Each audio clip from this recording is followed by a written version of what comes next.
That's right, baby. The FIFA Club World Cup is finally upon us. Much like the metaverse, pre-match shows at Champions League finals, and that U2 album that was automatically added to everyone's iTunes, no one asked for it, but we have been given it regardless. It is the football equivalent of the 2019 movie Cats. 2 months ago, I made a video about Mexican side Club Leon being controversially kicked out of the FIFA Club World Cup for breaching FIFA's multi-club ownership rules, and I started that video like this. Look, alright, I know that you don't care about the FIFA Club World Cup. I don't care, you don't care. It is well established at this point that absolutely no one cares. Cue, quite literally, hundreds of people calling me a tone-deaf Euro snob, ignorant of anything beyond the borders of Europe, and telling me how much they, and people from their countries or regions, care about the Club World Cup. It's fair enough. I'll be honest, opening the video on the premise that no one cares about the Club World Cup was meant to be in juxtaposition to the title of the video, namely, sorry, we need to talk about the FIFA Club World Cup, but I can have no complaints. I am, to a certain extent, inevitably Eurocentric. I live in Europe, I was born in Europe, and some of my favourite pioneering Enlightenment thinkers of transcendental idealism are Europeans. I also, perhaps somewhat more relevantly, consume a diet which is as dominated by European football as Gary Neville's is by Huel. I'm not entirely immune to the forces of cultural hegemony, and the prevailing sentiment towards the Club World Cup here is one of ambivalence, indifference, and cynicism. The reasons for this are twofold. 1. Europe has become so dominant in world football over the last 2 to 3 decades as a result of the economic might of its clubs, globalisation, and the relatively free movement of players, especially post-Bosman, that European football fans view the European game, not without some justification, as being streets ahead of the club game in every other continent, and the Champions League as the undisputed pinnacle of the club game, so there is little pride in beating teams from outside of Europe, or winning what is perceived to be an inferior, or even irrelevant trophy, and 2, maybe by virtue of closer proximity to the levers of power in world football, both FIFA and UEFA are headquartered in Switzerland and led by Europeans, world football's governing body, its malevolence, and power struggles are all viewed with greater disdain and suspicion in Europe, it would seem, than anywhere else. I don't think football fans outside of Europe are blind to FIFA's ills whatsoever, but I do think that, overall, and I am using very broad strokes here of course, they are less bothered by it, and view it as less of an impediment to them enjoying a tournament which was born in sin. I think that is partly because the world football ecosystem has long seemed inherently unfair to non-Europeans, therefore, FIFA pose less of a threat because they have less to defend. Brazil, for example, is a football-obsessed nation which is over twice the size of any non-suspended UEFA member nation, and 3 times the size of either England or France. It is a country which has produced more great footballers than any other on the planet, has won more men's World Cups than anyone else, and used to be the home of one of the strongest, deepest, and most diverse Football League pyramids found anywhere in the world. When Brazil won back-to-back World Cups in 1958 and 1962, they didn't have a single overseas player in either of their squads. The same was true when they lifted the Jules Rimet Trophy for a 3rd time in 4 tournaments in 1970. Even when Brazil last won the World Cup, a record-breaking 5th in 2002, over half of their squad played their club football in Brazil, including the likes of Dida, Gilberto, Silva and Kaká. Within 1 year of that final, all 3 of them would be playing in Europe. Brazilian clubs don't just lose their best players to Europe once they've established themselves in the national team now. Increasingly, they are losing them on pre-contract deals before they've turned 18, and before they have barely left a mark on their first team. Whereas someone like Neymar at least stuck around for almost 5 years in the Santos first team, scoring 136 goals in 225 games before he was signed by Barcelona, the likes of Vinicius Jr., Rodrigo and Endrick have all signed pre-contract agreements to join Real Madrid alone when they were either 16 or 17 years old. There is a sense in which this is not only bad for Brazilian clubs and Brazilian football as a whole, inevitably, as they are deprived of their biggest talents before they've had time to make a significant impression, lowering the standard of the Brazilian game overall, but also for the players themselves. Endrick played 2,714 minutes of football in the 2023 season at Palmeiras, in which he turned 17, scoring 11 goals in the league alone, compared to just 847 minutes of football this season at Real Madrid, only 352 of them coming in the league, where he only managed 1 goal. Vitor Roque smashed in 21 goals in 45 games in a single season at Atletico Paranaense as an 18-year-old, whereas he only scored 2 goals and played just 353 minutes of first-team football at Barcelona, resulting in him returning to Brazil with Palmeiras, aged 20, after his career stalled in Catalonia. And Angelo Gabriel had already played a quite astonishing 129 games for Santos when he joined Chelsea, still aged only 18, where he didn't register a single first-team appearance, was farmed out unsuccessfully on loan to Chelsea's sister club Strasbourg, and then flogged to Al Nassr in Saudi Arabia at the age of 19. Maybe it is a coincidence that Brazil's national team has gone from being the best in the world when most of their players spent their formative years, if not their entire careers, playing in Brazil, to quarter-final exits against France, the Netherlands, Belgium and Croatia at 4 out of the last 5 World Cups, and a humiliating 7-1 defeat against Germany on home soil in the semis at the one tournament in which they progressed beyond the quarters. All 5 of those defeats coming against European national teams, it is worth noting, but whichever way you look at it, it is hard to see how countries like Brazil have benefited from the enormous shift in the power balance of world football. So what stake do they have, even if they are deeply distrustful of FIFA, in protecting the status quo? It is similar, I think, to the surge of predominantly right-wing populist political parties and causes globally during roughly the same period.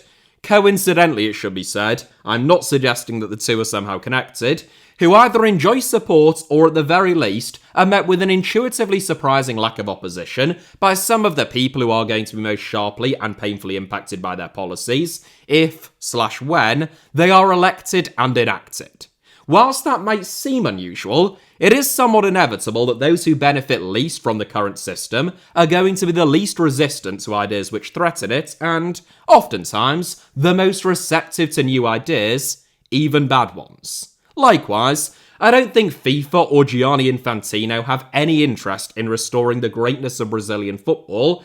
I'm genuinely not convinced that this man even likes football, but he does have a major gripe with UEFA, for purely cynical reasons, which it is easy to see how football fans from outside of Europe could align with, albeit with an entirely different set of motives.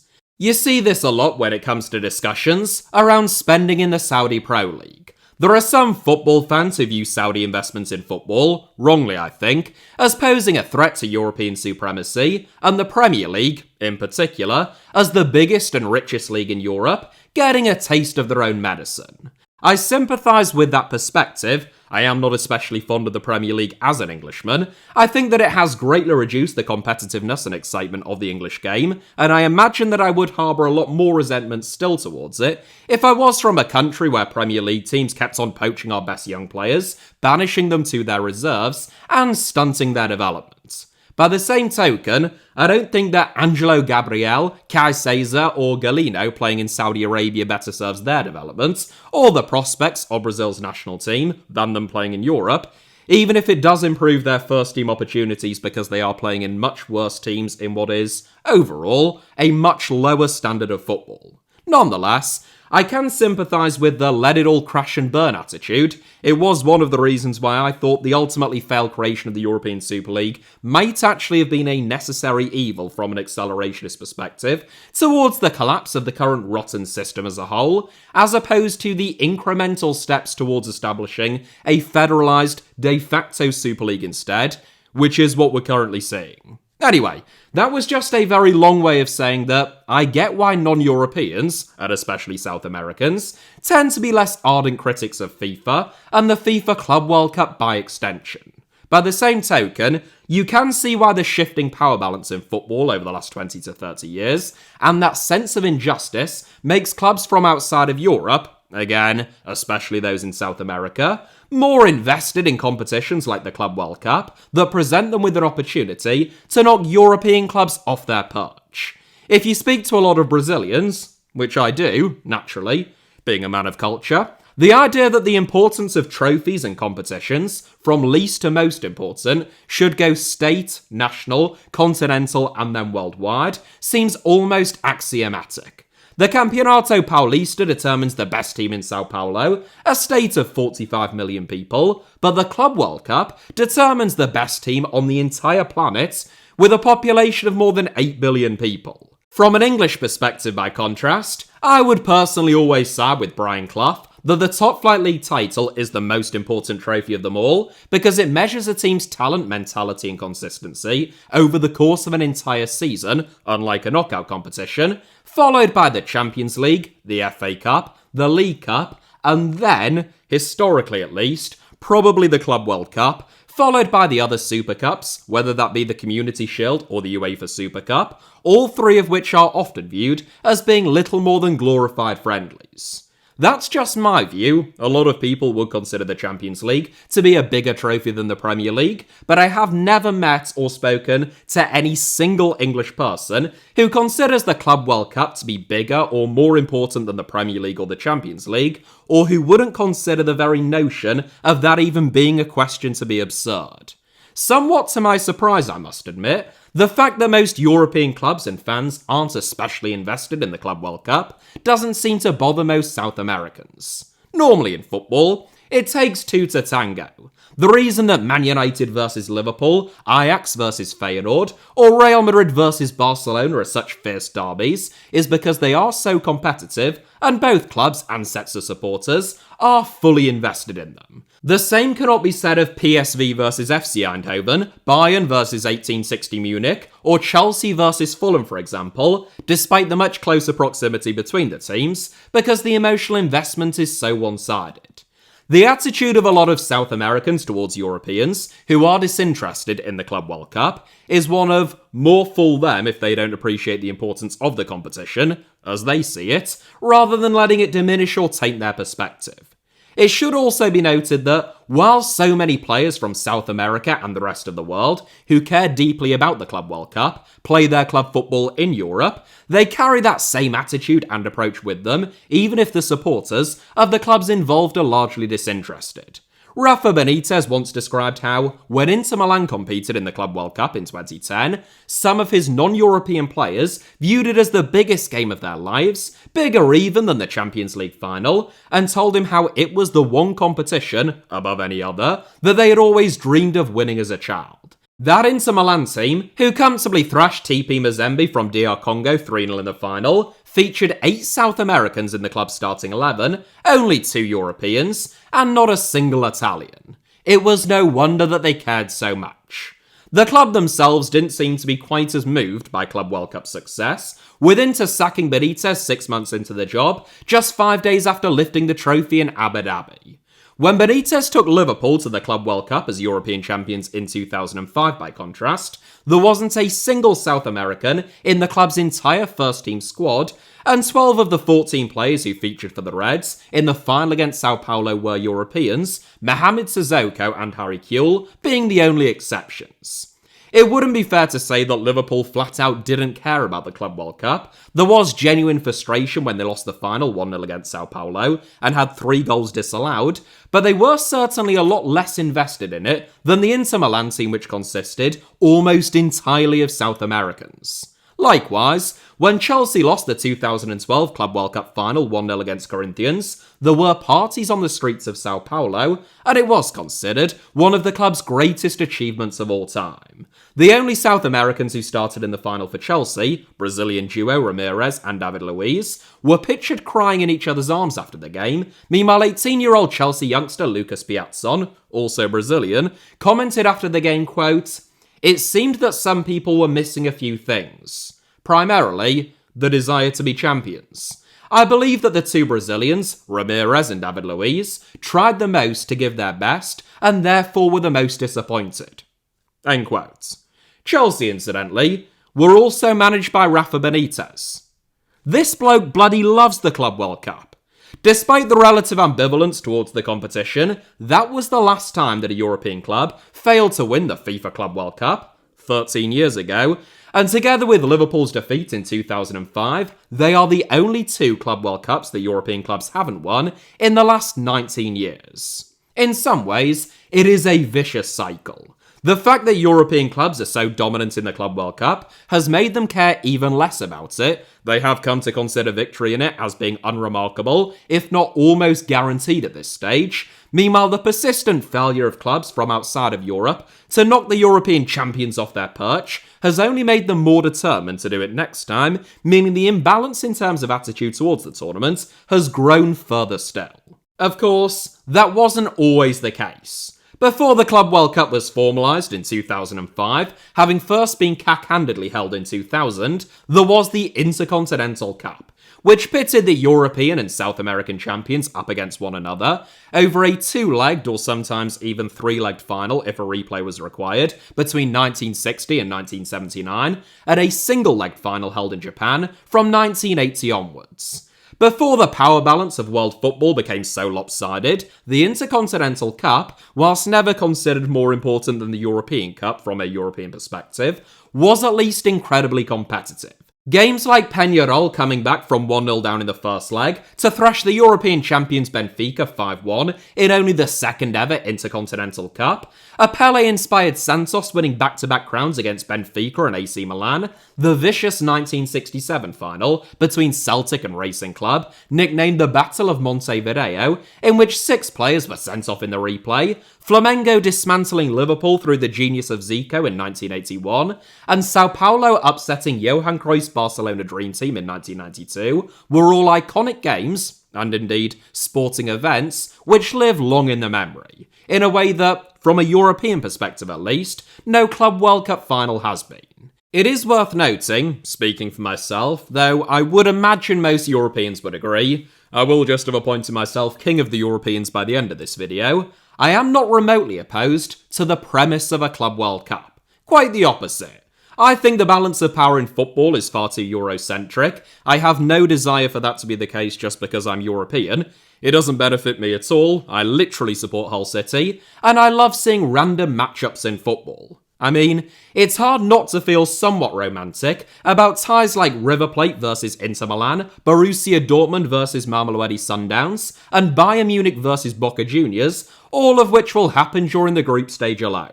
A properly formatted, well thought out, and sincerely motivated Club World Cup would be one of the best things to happen to football. The gap between the premise and the reality, however, is the reason for much of the cynicism and disinterest both on my part and, again, as King of the Europeans, I can confidently confirm all 700 million plus people in Europe, including Jason Punchin, Steve Bruce, and both members of Jedward.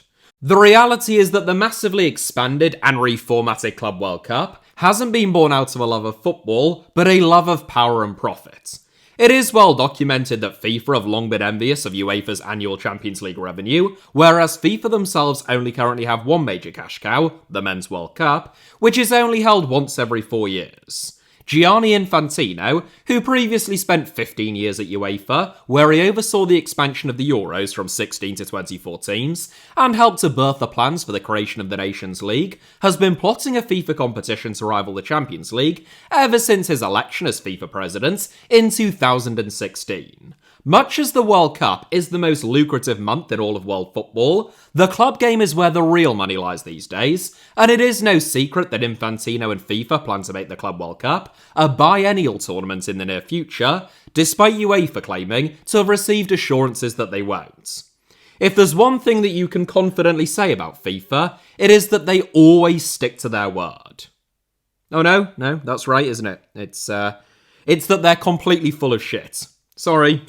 I'm always getting those two mixed up. When you understand FIFA's motive, everything, whether that be the sudden jump to 32 teams and a month-long tournament, as opposed to a phased or staggered increase, the arbitrary qualification process, or the absurd ticketing situation, all start to make sense.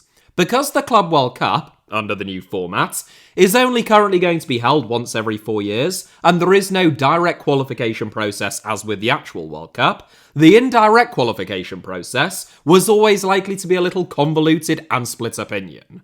With that being said, the process as FIFA has actually designed it is obviously preposterous. The 2-team per nation limit, which doesn't apply if you win the Confederation's premier competition, and the Confederation coefficient ranking, which only considers coefficient points accrued in the Premier Confederation Cup competition, made things unnecessarily convoluted before you even throw in Club Leon's banishment and a very late playoff, or play-in, as FIFA termed it, between Los Angeles FC and Club America to determine which team would replace them. The most controversial inclusion in the tournament, however, was the 5th additional CONCACAF spot, awarded to the host nation, the United States, which wasn't based upon CONCACAF Champions League success or coefficient ranking, but rather on domestic success. LA Galaxy won the MLS Cup in 2024, the biggest trophy in American soccer, generally considered to recognise the league's champions following a playoff phase,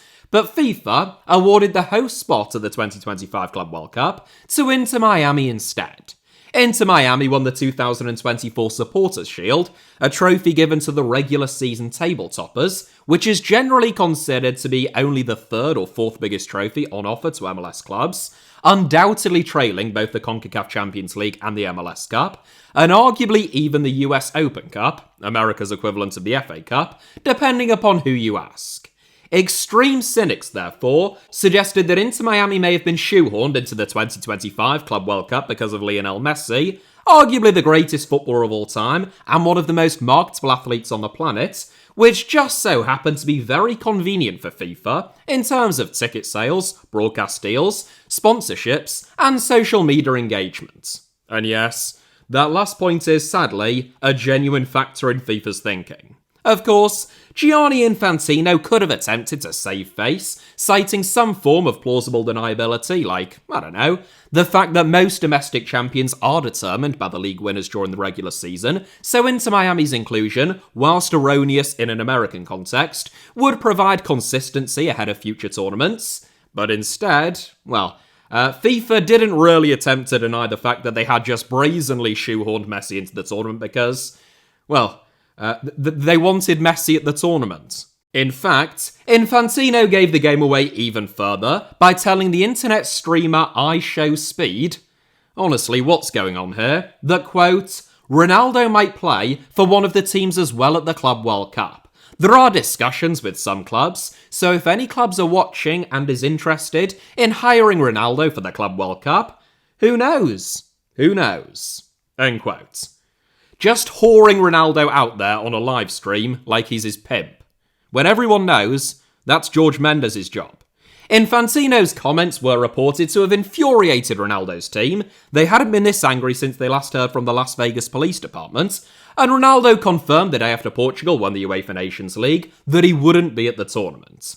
These rumoured short-term transfers, few of which actually materialised, but which were clearly encouraged by Infantino, at least in regard to his comments about Ronaldo, and the creation of a new brief end-of-season but pre-Club World Cup transfer window, which allowed deals like Trent Alexander-Arnold and Dean Huijsen to Real Madrid, or Rayan Cherki and Tijani Reinders to Man City to be completed in advance of the tournament, cast further doubts upon the integrity of the competition. N'Golo Kante, for example, it is widely rumoured at the time of recording, is expected to join Al Hilal on a short-term deal, effectively a 1-month loan, from Al Ittihad for the duration of the Club World Cup. Those ought to be a gruelling set of negotiations, given that Al Hilal are owned by the Public Investment Fund, Saudi Arabia's sovereign wealth fund, whereas Al Ittihad, of course, are owned by the Public Investment Fund, Saudi Arabia's sovereign wealth fund. And as we all know, those guys drive a hard bargain. Just ask the country's more than 6 million impoverished migrant workers from South Asia alone. Try to imagine an equivalent scenario between supposed rivals in the UEFA Champions League. Kante's Al Ittihad won the Saudi Pro League title last season, whilst Al Hilal finished second. It is the equivalent, therefore, of Arsenal loaning Man City or Chelsea Bukayo Saka for the Club World Cup, or, using a Champions League example, Spurs letting Newcastle borrow Mickey van der Ven, or Man United handing Liverpool Bruno Fernandes. That sounds absurd, because it is, but that's because those are real clubs and competitions, or they still are for now at least. It's not just the teams who are at the Club World Cup that have raised suspicion regarding the integrity of the tournament, but also those who aren't. The Premier League, La Liga and Serie A title winners this season, Liverpool, Barcelona and Napoli, will all be absent, not having won the Champions League in the last 4 years, or amassed enough coefficient points in the Champions League during that time to qualify ahead of their domestic rivals, meaning that at least 2, if not 3 of the best teams in Europe will be absent, casting doubt upon whether the tournament, even if every team present treated it as the be-all and end-all, and not just a very lucrative glorified pre-season, could really crown the true champions of the world. By contrast, Urawa Red Diamonds, or Urawa Red for short, currently 3rd in the J-League, Al Ain, who finished 5th in the UAE Pro League this season, Wydad, who finished 3rd in Morocco's top flight this season, 16 points behind the actual title winners, Monterrey and Pachuca, who finished 7th and 8th in this season's Liga MX Clausura phase, Fluminense, who finished 13th last season in the Brasileiro, Juventus and Chelsea, who finished 4th in Serie A and in the Premier League this season, Porto, who finished a distant 3rd in a 3-team league, and Red Bull Salzburg, who haven't won the Austrian Bundesliga title in either of the last 2 seasons, will all be present.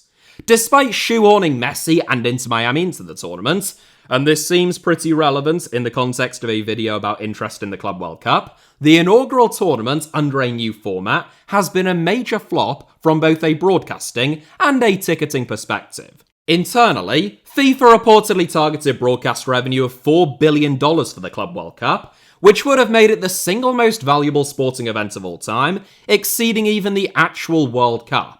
That would value every game, on average, at more than $60 million to broadcasters. At the start of December, 6 months out from the start of the tournament, FIFA still hadn't struck a single deal. Apple had reportedly had an offer for the global rights, worth a quarter of what FIFA wanted scoffed at, but even they weren't interested anymore. The reluctance of broadcasters to buy the rights for the tournament caused further headaches for FIFA, as sponsors were unwilling to commit to the tournament without knowing where it would be broadcast, and with a lack of interest from broadcasters, who tend to know their audiences pretty well, sounding alarm bells for companies and corporations. 6 months out from the tournament, FIFA only had one confirmed Club World Cup sponsor, and that was the partially state-owned Chinese electronics firm Hisense, who have been regular FIFA sponsors since the 2018 World Cup. It was panic stations for FIFA by this point, as Infantino's showpiece event threatened to go up in smoke before it had even begun. The European Players' Unions, backed by FIFPro, also filed a lawsuit against FIFA at Brussels' Court of Commerce in June, quote, challenging the legality of FIFA's decisions to unilaterally set the international match calendar and, in particular, the decision to create and schedule the FIFA Club World Cup 2025. End quote. It was during this time of crisis last October, unsurprisingly, that Messi's Inter Miami were confirmed as surprise Club World Cup participants. That still didn't work though. Interest from broadcasters ranged from tepid to non-existent. In the UK, for example, the BBC and ITV, the 2 largest television networks, who have the rights to and broadcast the actual World Cup every 4 years, didn't even make bids to televise the Club World Cup. In December, during the same week that the FIFA Club World Cup draw was held, Infantino announced that the British streaming service DAZN had acquired the tournament's global broadcasting rights for $1 billion. As per the terms of the agreement, the Club World Cup will be free to air on DAZN. FIFA, rightly, to give them their dues, feared that no one would watch if they attempted to paywall the competition before it had established any kind of cultural cachet, and it was also an attempt to reassure potential sponsors that it would be widely accessible and viewed. The DAZN deal was fundamental for FIFA, as it provided the tournament's entire $1 billion prize money, which was essential in convincing the big European clubs to take part. Once again, it was an extremely timely and convenient intervention for FIFA, and also once again, and you're not going to believe this, it was a deeply suspicious one. 2 months before the deal was struck, DAZN reached an agreement with Saudi Arabia's General Entertainment Authority for the rights to the country's Riyadh season events, amidst rumours that Saudi Arabia's Public Investment Authority, or PIF, were considering making an investment in DAZN. 2 months after the Club World Cup deal was struck, it was revealed that Saudi Arabia's Surge Sports Investments, a subsidiary of Saudi Arabia's Public Investment Authority as the sporting wing of the country's sovereign wealth fund, had invested, you guessed it, Exactly $1 billion in DAZN in exchange for a single-digit percentage ownership stake in the streaming service, which has lost over $1 billion a year every year since 2019, reported as being less than 5%. So, just as the Club World Cup appeared to be on the verge of collapse, with few traditional broadcasters expressing serious interest, the Saudi state, whom FIFA handed the 2034 World Cup hosting rights unopposed, invested $1 billion in a company, which then paid $1 billion for the tournament's broadcasting rights, which is also the exact value of the tournament's $1 billion prize money. The shamelessness and transparency of Infantino's presidency genuinely beggars belief. Say what you want about Sepp Blatter. No, really, do say what you want. He was, and still is, a despicable toad. But at least the FIFA of his era had the good grace to operate through offshore accounts and shell companies to try and disguise their actions. This malignant slaphead practically goes around advertising it. In case the Saudi state investing $1 billion in a company, within months of it paying $1 billion for the Club World Cup's broadcasting rights, when the tournament's prize money is also worth exactly $1 billion, wasn't blatant enough, and let's be clear, it was, wasn't it? Saudi Arabia's state-owned energy giant Saudi Aramco also became FIFA's new major worldwide partner until 2027, including sponsorship rights for both the 2026 World Cup and the 2027 Women's World Cup. And just in case that still wasn't too on the nose, a few days ago, so literally days before the start of the tournament, Saudi Arabia's sovereign wealth fund PIF were announced as the new main sponsors of the 2025 FIFA Club World Cup as part of a long-term strategic partnership with FIFA.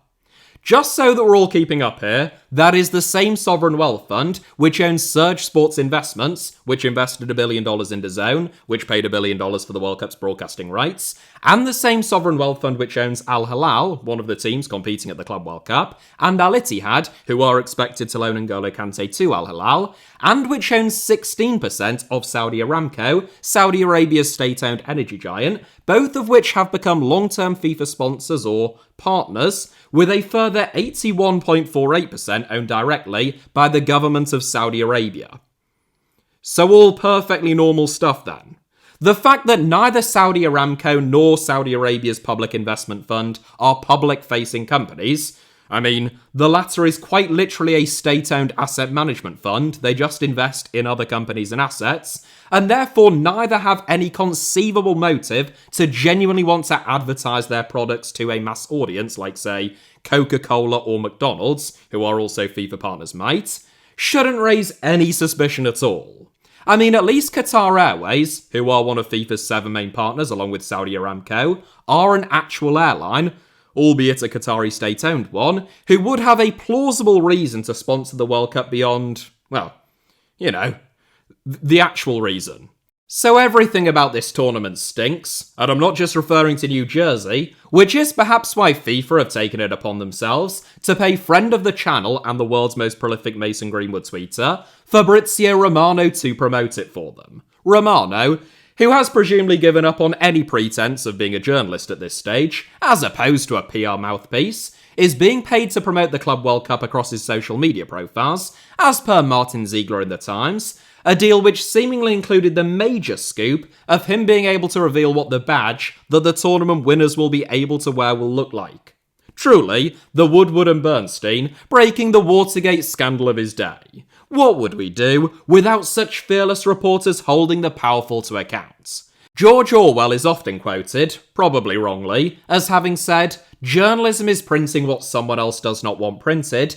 Everything else is public relations." Fabrizio Romano heard that quote and thought, "Great, I'll take public relations please, Gianni. I accept Venmo."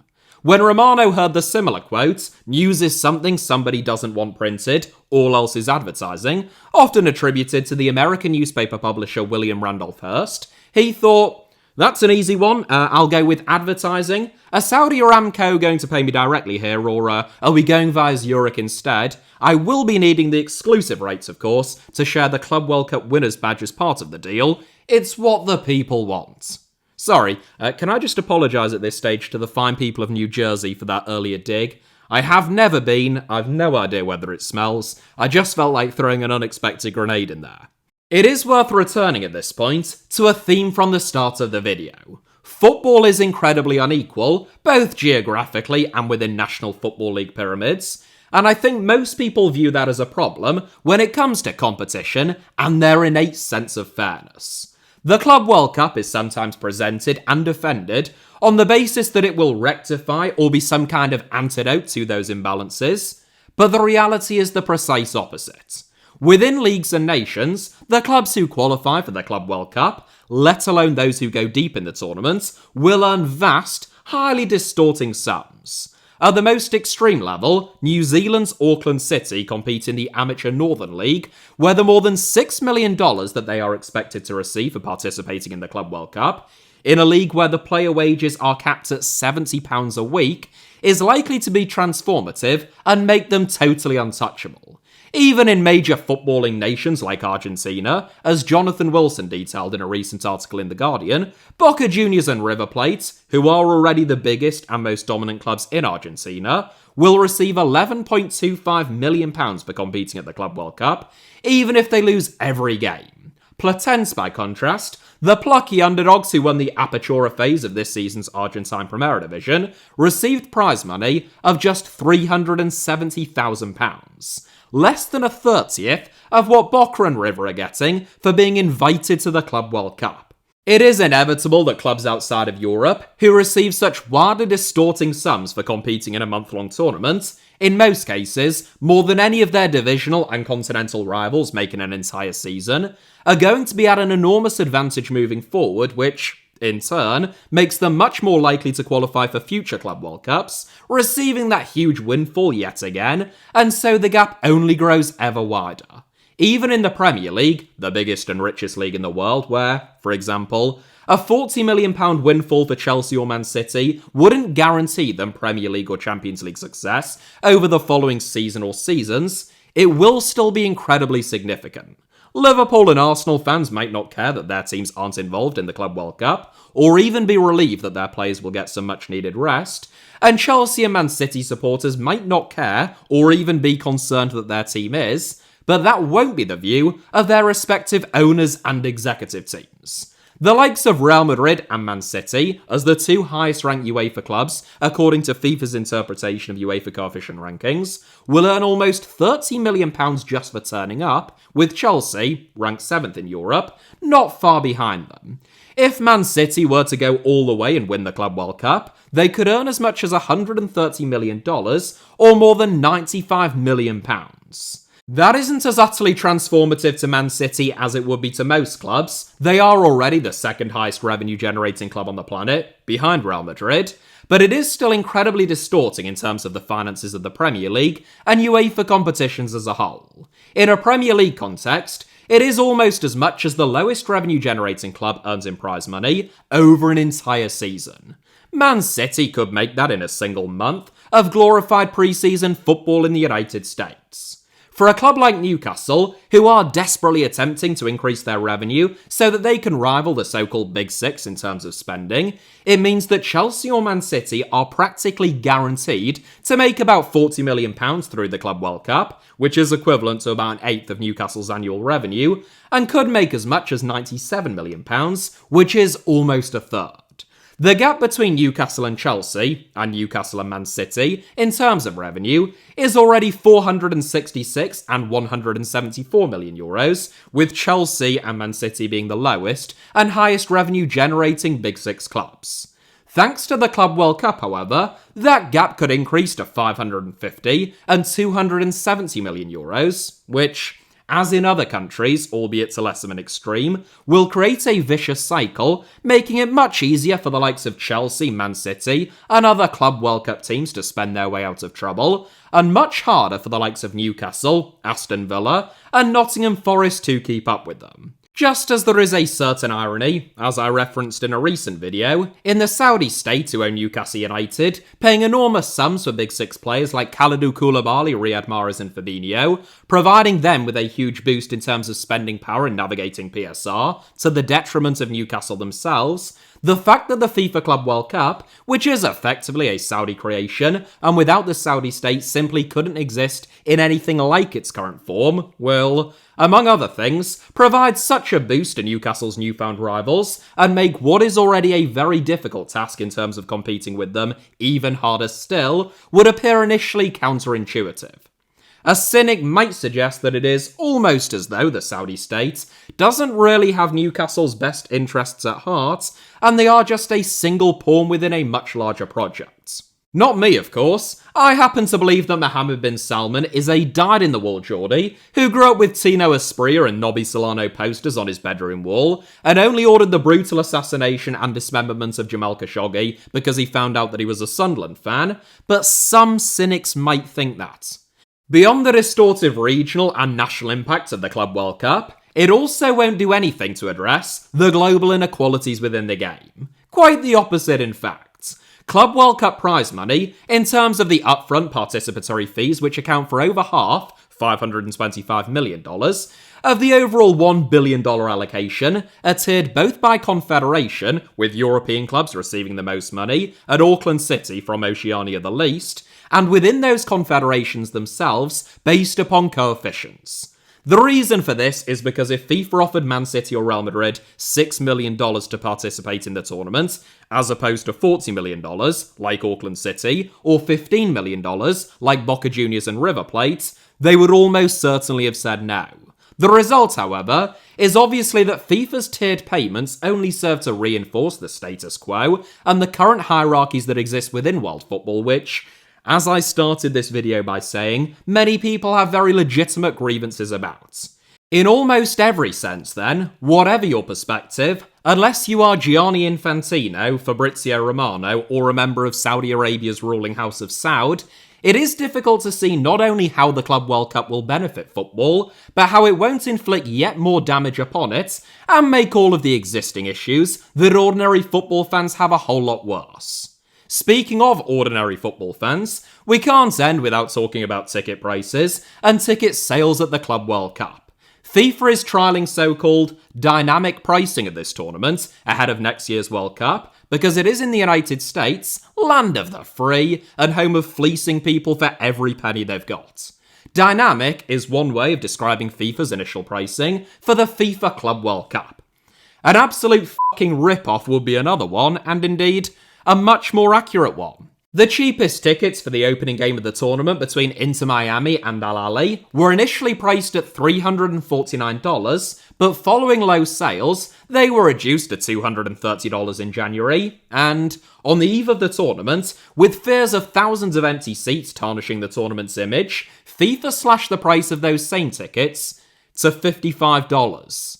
That is less than a sixth, or just 15.7% of the original price, and you could be forgiven for being a little bit irked if you had paid $349 for a ticket, when the person sitting next to you only paid $55. The danger for FIFA is that there won't be anyone sitting next to them, with reports that hundreds of thousands of tickets remain unsold. Domestic interest in soccer in the United States remains flaky, especially for such a new and unproven tournament format, which overlaps both with the CONCACAF Gold Cup, also hosted by the United States, and the NBA Finals. Foreign visitors, meanwhile, are reported to have been put off by a cocktail of disinterest, primarily on the part of the European clubs, initially sky-high ticket prices and travel costs, and fears surrounding their safety and security, as pictures and videos of ICE agents rounding up unsuspecting people are beamed across the world, and the Trump administration lays waste to any form of due process. Having initially denied that football fans will be impacted, it was recently revealed just days before the start of the tournament, as many people had long suspected, that, quote, suited and booted ICE and CBP officers, that is the US Immigration and Customs Enforcement, and Customs and Border Protection Departments, will be deployed, quote, for security at the opening game of the tournament between Inter Miami and Al Ahly at the Hard Rock Stadium in Miami Gardens, Florida, with non-US citizens advised to, again, quote, carry proof of legal status while attending the event, end quote. It's not exactly the most welcoming message that is being sent out to potential visitors. President Trump, meanwhile, just passed a sweeping travel ban preventing the citizens of 12 countries from entering the United States and heavily restricting the entry of those from a further 7. Some of the most passionate football fans in the United States when it comes to following the sport and attending matches are among Hispanic communities, with Latin American nationals, owing to both their close proximity to the US and passion for the Club World Cup, initially expected to account for a large percentage of ticket sales. Gianni Infantino, who has a very close relationship with Donald Trump, as he does with Vladimir Putin, is reported to have been frustrated by Trump's actions and rhetoric, which are perceived to have put off both domestic and foreign visitors from attending the tournament, owing to security concerns. That is potentially an issue not just at this Club World Cup, but, more seriously, for FIFA's flagship World Cup in just 12 months' time. The World Cup is such a flagship event for FIFA that they have attempted to sell bundles, including World Cup tickets, in an attempt to increase Club World Cup ticket sales. Things like one World Cup match if you buy 4 or 6 Club World Cup tickets, or, in a lot of cases, not even an actual World Cup ticket but just the right to buy a ticket, sometimes conditional on a certain team being in it, or even not specifying which game, which date, which venue, or which teams will be involved.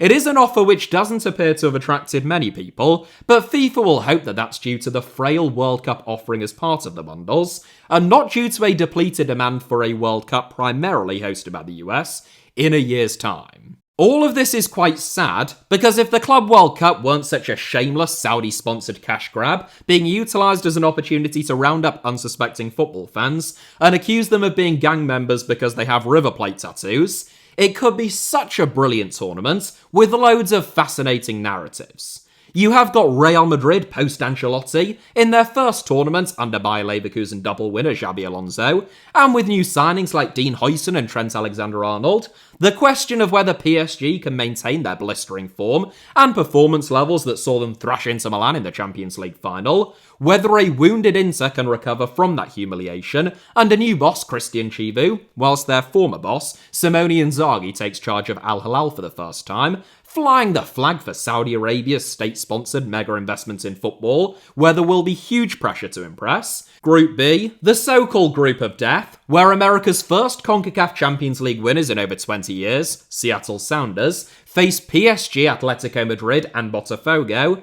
and Auckland City's amateurs being pitted up against 3 almighty beasts from the world of football, in the form of Bayern Munich, Benfica and Boca Juniors. But all of that is undermined, or at the very least significantly tarnished, by the sheer grubbiness of the whole thing. Whether you are personally invested in the Club World Cup or couldn't care less, this is a tournament born in sin and orchestrated by a group of people whose interest in football is purely transactional. You could argue that the same is now true of all major football and even sporting competitions, but the new Club World Cup benefits from none of the decades or centuries of goodwill and prestige developed by other competitions, like the actual World Cup, whilst representing everything that is wrong with modern football and the game's governing body to a greater extent than any competition which has preceded it.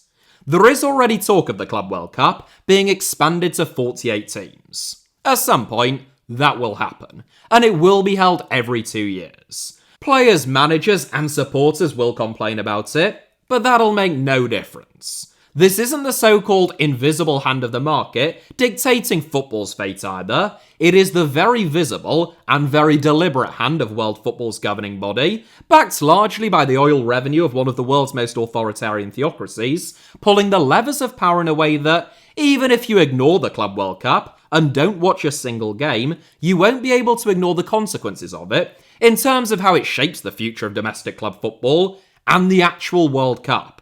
So no, it's not true that no one cares about the Club World Cup. In fact, everyone should care about the Club World Cup because it is the embodiment of a game utterly captured by some of the worst people in the world and a catalyst for some of the worst aspects of modern football being turbocharged rather than remotely rectified.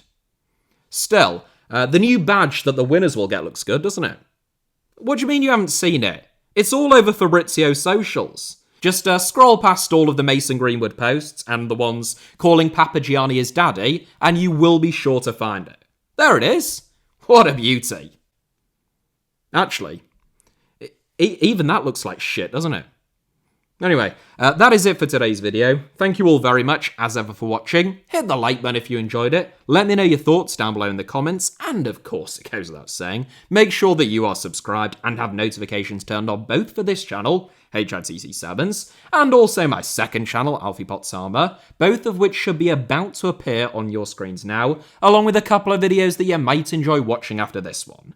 You can also find me on various social media platforms, usually via the username at HITC Sevens, and you can now support me additionally, should you wish to do so, either on the Alfie Potts Armour YouTube channel or via buymeacoffee.com/Alfie Potts Armour by becoming a member, leaving a super chat, or, whatever you fancy. But more important than any of that, I hope you all have a sensational day. I'll see you next time. Enjoy the Club World Cup. Cheers.